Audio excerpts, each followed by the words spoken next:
I remember the time when a man and his wife bought a home across the street from me in Florida. They had moved there from Minnesota. They'd planned the move for years.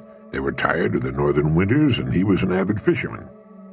Several months passed after their move, and one day I was surprised to see them packing.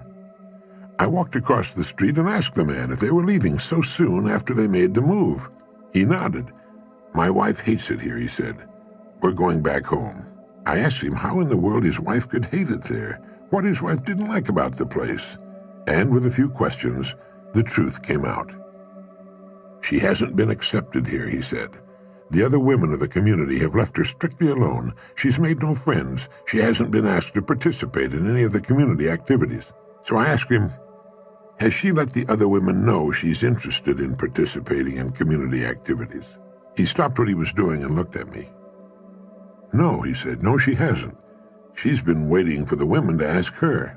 And since she's stayed in the house, waiting for them to come to her, they've thought of her as reclusive, as a person who's not interested in making friends. So they've left her alone." Well, there was a long silence, and he began nodding. "Yes, that's exactly what's happened," he said. "Yes, the women of the neighborhood should have come to her and introduced themselves or invited her to a tea or luncheon, but they were reacting to her. She didn't know that the community could only give her back, a reflection of her own attitude." Here was a woman in her 60s who had never learned the first important rule for successful living, that our surroundings will always reflect us, that our environment is a mirror, often a merciless mirror, of ourselves. As soon as a person begins to change, his or her surroundings will change.